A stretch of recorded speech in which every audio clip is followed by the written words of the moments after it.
Okay. Sawadee krap. Namaste. Namaste is a salutation to the divinity inside of you. The divinity is inside of everyone. Otherwise, we wouldn't be alive without the divine spark. I'm going to talk about that later. First of all, I want to correct a mistake. I had an omission, quite a serious omission, on my last video about simplified Yi Jin Jing. When you press towards the sky, our fourth exercise, I believe, is you breathe in slightly, very slightly through the palms, and very slightly out through the bottoms of the feet. Yes, breathe in, breathe out. Slightly, gently, slightly, just a little bit, yeah. It's a very, very good exercise. I've proved to me, very, very good. It heals the inside of the body. It makes the whole body strong, and the internal organs, especially down near the crutch and that, and around the hips, it makes it very, very, very strong, Yeah, it's an amazing exercise. And then you look at it, right, your hands are up in the air. When you win, you put your hand up, you put your hand up, yay, victory. Both hands are up in the air, victory. It's victory, So you hold it as long as you can. Hold it, bear the pain.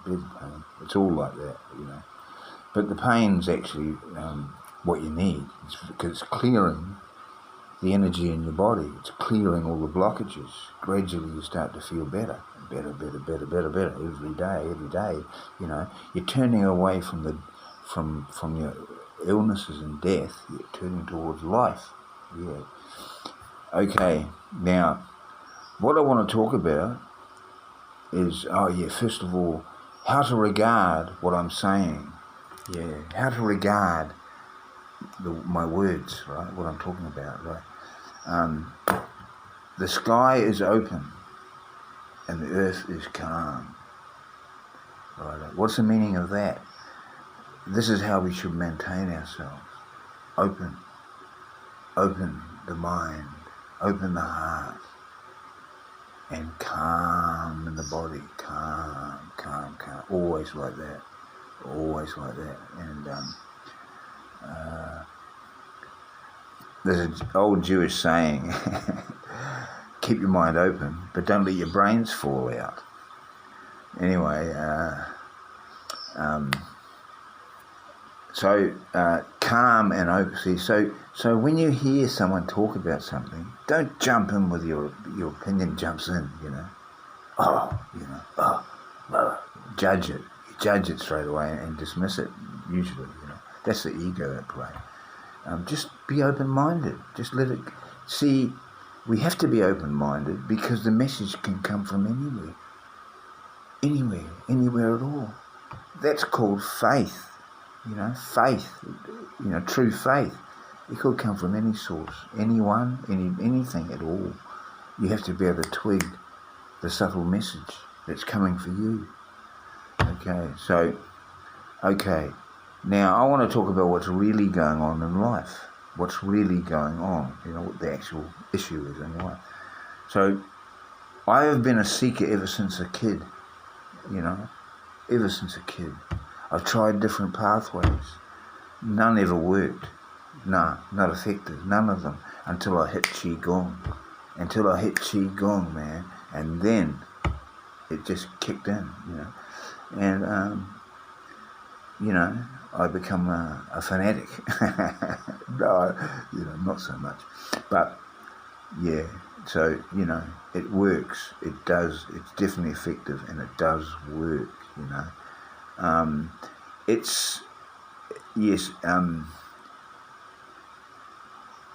it's of the nature of most profound exercise. It's so profound, that you keep going into it. You keep going into it. And you're learning more and more and more as you do the exercise. More and more every day, gently, getting better. Sometimes you might fall down, never mind, pick yourself up, keep going.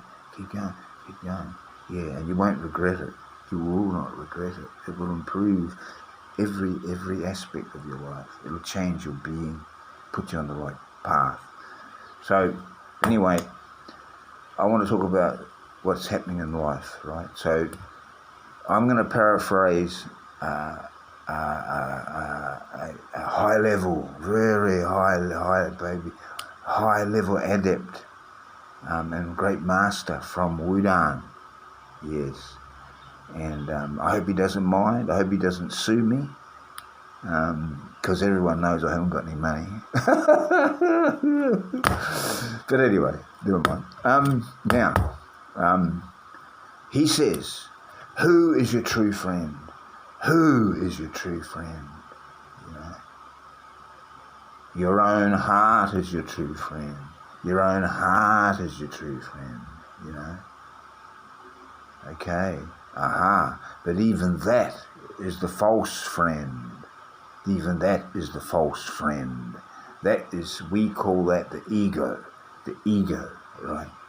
Yeah, so, but inside also, if there's a false friend, there must also be a true friend. So the true friend is inside. That's what gives us life. It's the divine spark of God, if you like, the divine spark of God in each and every creature, because that's what gives us life. That's what gives us life, right? But what happens is the false friend, he has a function like a what do they call it? A robber baron in old England. You know, it's equivalent is everything is equivalent. If you look at it, you know, you can see it everywhere. This principle going on. It's the equivalent of the oligarchs today, the 1%. You know, they are lost, very, very lost people. You know, so this is equivalent of a robber. The false friend is the equivalent of a robber baron over in England. You know, the robber barons. They're powerful lords, and they've usurped the throne of the true king. You know, and what they do is they go around the country doing what the hell they want. I believe the word Tory comes from this. Tory, I think, I'm not sure. It means someone who, it's like a young hoons going out, raping the girls, killing people, doing what they want, you know.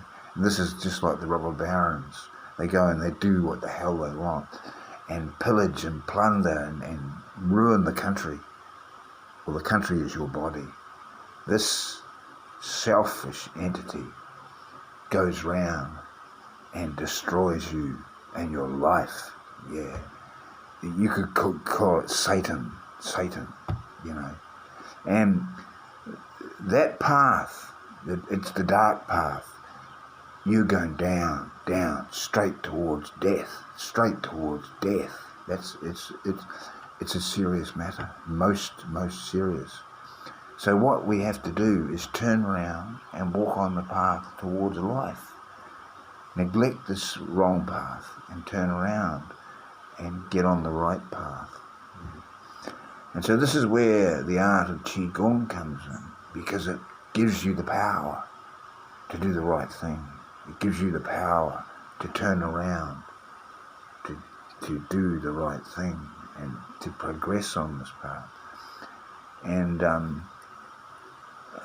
yes, now, how would you know that whether you're subject of the ego or subject of the true heart? That we're trying to be under the true heart, not the ego.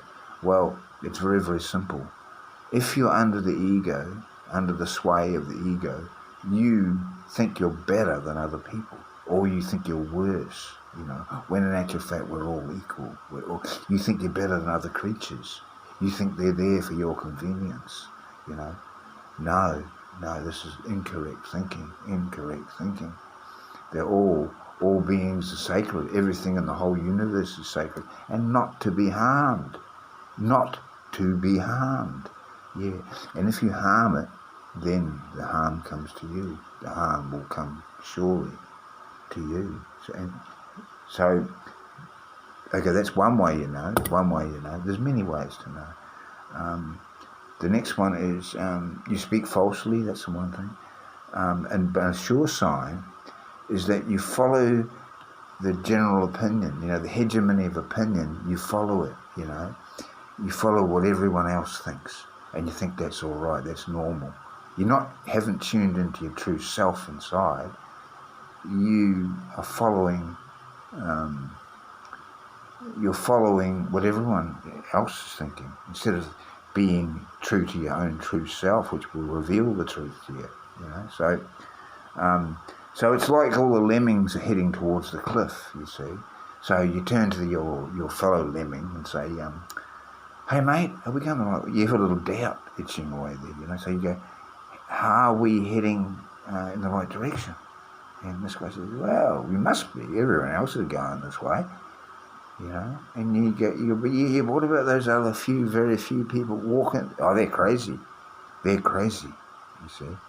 So that's for sure. If you think like everyone else, you know, you're under the sway of the ego. You're under the sway of the ego, okay? So how do you... Okay, now, something else I'd like to say too is that I have read about or near-death experiences, so when people who've passed to the other side and returned because it wasn't their time to go.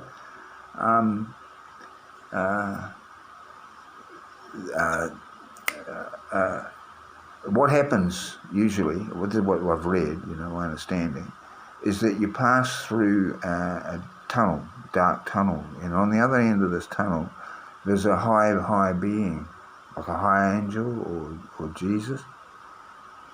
Someone like Jesus is waiting there.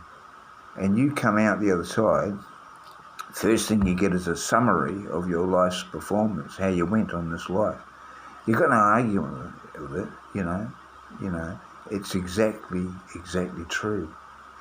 And then it doesn't bother you to hear this. It's not a shock to you. Think, oh yeah, it's true, yeah, you're right. And then you walk ahead and all your ancestors are waiting there for you to welcome you and joyously, you know. So now the trick of life is to wake up to what's going on really, you know. Wake up, you know. And then when you know what's going on, you can make a plan, you know. Don't carry on. And another thing about being lost is you get more and more, you're wandering into lostness. You just get more and more and more and more lost. So if you don't wake up in this life before you die, you're just going to keep going for aeons. And you might never get to hear the truth again. Never. You know, it's a most serious matter. Yeah, most serious. And I live here with the wild animals. I'm a city boy. I never had much contact with wild animals, but I see the wild animals here, mate. Taoists regard them as the true masters, and I would concur totally with that. Totally. But they're serious. They know how to have fun. But, you know, old man Lizard here, he's one serious being. He doesn't muck around. You know, and you see it's life and death with him. Life and death. And that's what life's like. It is actually life and death. We have a sweet life. We have an enjoyable life. And we think it's all about enjoying until the shock comes. Boof. We're not ready for it. We're not ready for the shock. Boof. You know, but it will come. It will come to wake you up like a hammer. So, you know, get ready. Change now. Tune into the great way. Tune into what's really going on. Sawadee ka.